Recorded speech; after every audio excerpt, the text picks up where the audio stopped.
Yo, what is going on YouTube? I'm your host Biscuits and welcome back to the channel. Today we're going to be customizing the Ocelot Lynx. This vehicle is primarily based on a Jaguar F-Type. Now, normally this is the part of the video where I would show you how to purchase this car. However, Rockstar removed it. So before the last DLC, the Mercenaries update, you were able to purchase this vehicle from Legendary Motorsport for $1.7 million. So it is pretty lame that Rockstar removed this car as well as all the rest of the vehicles. Apparently it was over like 180 cars they removed, so pretty lame. If you are interested in getting this vehicle, definitely keep an eye out for it because Rockstar is going to eventually re-release it back into the game. So keep an eye out for that if you are interested in getting an Ocelot Lynx for yourself. Alright, well without further ado, let's go ahead and hop on in here and get to customizing.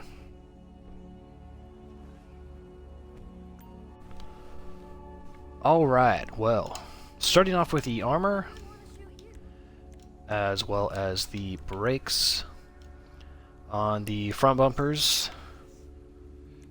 Got a few different options here. We got the painted and carbon splitter. We got the sports grille, the custom chin spoiler, and the extreme aero front bumper.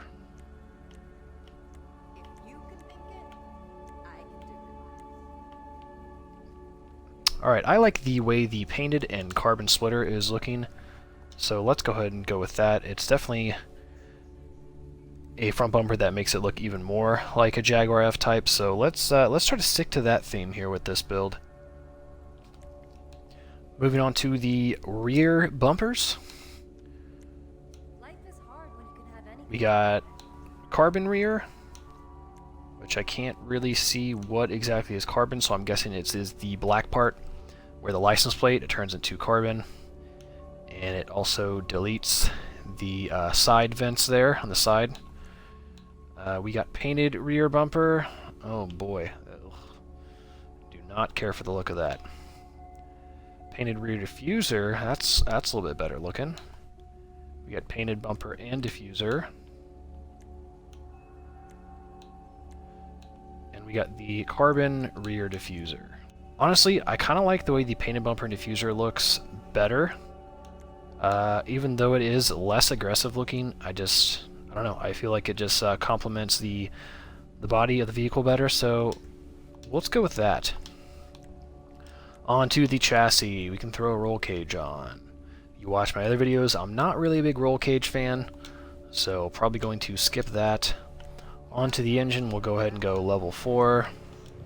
For the exhaust, we got oval exhaust, chrome tip, race, and titanium. Alright, let's go race exhaust. For the hood, we have performance, double vented, scooped hood, and carbon vented. So I can tell you right now, we're definitely not going carbon. The scooped hood, that reminds me too much of like a Dodge Neon SRT4 hood. Double vented, that looks pretty sick. And the performance. Let's go with the double vented. It's a very clean look. Horn, we'll leave that stock for now. Let's see how the headlights are looking. Headlights look fine. Underglow, probably not. Alright, looks like we got 2 liveries. We got Zero Gas. And we got the Ocelot Racing. Yep, there you go. Got the United Kingdom flag on there. Even further solidifying that this is obviously a Jaguar. Not a huge fan of either of those liveries, so we'll go ahead and leave those off. For the plate, let's go yellow on black. Respray, let's come back to that very last. For the side skirts, I suppose we're going to go with the only option we have, which is the carbon skirts. Spoiler. So we got a mid-level spoiler. We got carbon wing, got a drift wing, and a GT wing. Let's go with the mid-level spoiler. Onto the suspension, we are going to slam this thing all the way down and close that wheel gap. Oh yeah. Love that look where the tread of the tire is tucked up in the fender. Not so much in the rear, but definitely in the front. But I'll take what I can get. This is looking pretty good. Onto the transmission, let's go ahead and go all the way up on that turbo, of course. For the windows, let's go ahead and black it out. We'll do limo tint. For the wheels are going to be a little bit tough because I really like these stock wheels. They're very, very good looking. So let's see what we can make of this. So these high five wheels just caught my eye. I really like the design of them and how it complements the body of the vehicle, so let's go with those. I'm not sure why they're painted white. I honestly have no idea, so let's go ahead and fix that. We'll just do alloy for now until we figure out a paint for the body. For the tires, we're definitely want to do bulletproof tires. Okay, so now on to the respray. Looks like we have a primary and a secondary, so looks like primary is everything but the roof and the mirrors. So the secondary is the roof and the mirror, and I believe that is it. If you can think it, I can do it. Yep, so it is just the roof and the mirrors. So for the secondary, I kind of already have something in my head. I think I want to do black for the secondary. For the primary, alright, I kind of like the way this dark green looks for the body on the primary, so let's go with that. Alright, so that is everything for this vehicle. Let's go ahead and get this thing outside. We do a sound test, a full 360 first-person point of view walk around, as well as some first driving impressions. Let's go. Alrighty, so we got the Lynx outside, and I will say I love the stance on this thing. I feel like that ride height, that drop is just perfect. Looks really, really good. I really love the carbon fiber side skirt option we went with. It's a very nice touch. Front bumper looks sick. The headlights. So as you can see, the headlights are on, and I'm trying to see if these 1, 2, 3, 4, 5, these like LEDs on the side, if they function or not. I don't think they do. So as you can see, those what should be daytime running lights do not actually function, so that is a little disappointing.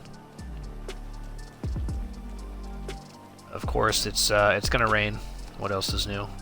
So yeah, the headlights, a little disappointing that those LEDs on the side do not light up. Definitely digging the wheel choice you went with, the 5-spoke design, 5-star design, whatever you want to call it, looks really good. The black roof black mirrors is a nice touch. Spoiler, not bad looking, looks pretty good. I've noticed the rear end of this car looks very similar to the Coquette, the OG Coquette, which was released when this game first came out in 2013. The exhaust and diffuser look sick. I really like the look of that. So let's go ahead and do that sound test. Alright, let's rev it up here.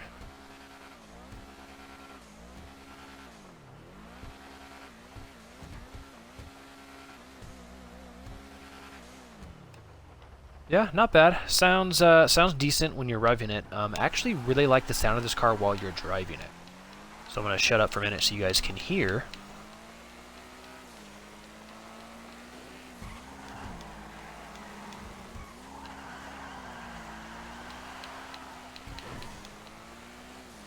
So yeah, the sound this car makes while driving is absolutely sick. It's definitely a unique sound. I don't recall that many other vehicles sounding like this. I know Rockstar loves to reuse engine sounds. However, this one seems pretty unique, so that is definitely a plus. First driving impressions might be a little tricky with the rain here, but I'm going to do my best for you guys. So acceleration, not too bad actually. It's coming off the line pretty quick. It's not bad. It's not anything amazing, but it is decent. So the handling is actually quite good. I was expecting just to spin out everywhere, especially since it is raining out right now and the ground is slick, but it's actually sticking to the road quite well. And actually, let's do a quick drivetrain test. Yep, so this car is rear-wheel drive. That was actually going to be my guess, so not too bad. Let's see if we can do a little bit of a top speed test here. Alright, so this looks to be about the top speed, and it is pretty weak by GTA Online 2023 standards. I'm sure back in the day this was a competitive race car for the sports class, which, by the way, this vehicle's in the sports class, in case you all were wondering. But yeah, it's very underwhelming top speed-wise. It's, I don't want to say it's slow, but it's definitely not fast, so we'll just say it's somewhere in between. Let's go ahead and slam on the brakes and see how fast we stop. Let's do factor in that it is raining, so we are going to stop. Our braking distance is going to be slightly increased than if it was dry, so let's go ahead and brake. Pretty good for the brakes, especially in the rain. Yeah, so I'm actually very impressed with the handling on this thing. Is the acceleration, the top speed, or the handling the best? I would say handling is hands down where this vehicle shines. It's definitely nimble. Seems to be turning on a dime, sticking to the road, even in the rain, and even for it being rear-wheel drive, so that is pretty impressive. Alrighty guys, well that is going to pretty much do it for this video. Overall, the Ocelot Lynx is a pretty fun little sports car in GTA Online. If you are a Jaguar F-Type fan in real life, then definitely pick this up whenever it becomes available. Rockstar will eventually reintroduce this vehicle into GTA Online, and it will more than likely only be on sale for that week. So if you are interested in pick this up, be sure to tune in each week and see if this vehicle has been made available again by Rockstar. Thank you guys so much for watching. Please stay safe, and I will see you on the next one. Peace out.